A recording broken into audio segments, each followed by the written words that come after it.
কুষ্টিয়ায় জামাত দলীয় সাংসদ আমির হামজা এবং গণ অধিকার পরিষদের ভিতরে যে হামলা পাল্টা হামলা বা অভিযোগ পাল্টা অভিযোগ, এটি নিয়ে বিভিন্ন ধরনের কথা আসতেছে যে গণ অধিকার পরিষদ কুষ্টিয়ার মতো জায়গায় জামাতের বিরুদ্ধে ক্লাস করার মতো তাদের এবিলিটি আছে কিনা, বা এই মুহূর্তে দেশের গণ অধিকার পরিষদের এ ধরনের একটা কনফ্লিক্টে জড়ানো উচিত কিনা, বা জামাতের সাথে তাদের কী এমন সাংঘর্ষিক থাকতে পারে।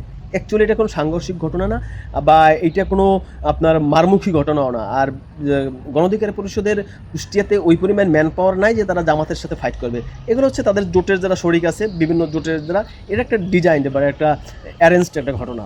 মূল ঘটনা হচ্ছে এই জায়গায়, যেহেতু গণ অধিকার পরিষদ এখন অস্তিত্বহীনতায় ভুগতেছে, কারণ তাদের যে একটা মোস্ট অফ দ্য নাম্বারের নেতাকর্মী অলরেডি এনসিপিতে চলে গেছে, আর সুবিধাবাদী যারা আছে এরা রাশেদ খানের নেতৃত্বে আপনার বিএনপির সাথে গেছে, ফাতিমা তাসনিমের নেতৃত্বে একদল আমজনতা পার্টি করছে, এদিকে আমতারেকের নেতৃত্বে আমজনতা পার্টি মানে দল করছে।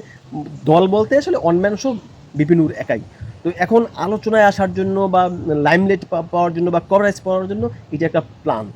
তাহলে আপনি এই পলিটিক্যাল ক্লাসটা করার খুব দরকার ছিল আপনার গণ অধিকার পরিষদের জন্য, কিন্তু তাদের প্রতিপক্ষ কেনা হবে। আওয়ামী লীগ অ্যাবসেন্স, জাতীয় পার্টি মাঠে নাই, তাহলে একমাত্র জামাত, কারণ জামাতের ন্যাশনাল বেজ একটা পলিটিক্স আছে, এদের একটা ভিত্তি আছে। তো জামাতের সাথে হওয়ার জন্য এখন ধরেন সারা দেশে মিডিয়া কভারেজটা পাইছে, মানে এটা হচ্ছে যে বাংলাদেশের পলিটিক্সের একটা থার্ড ক্লাস যেটা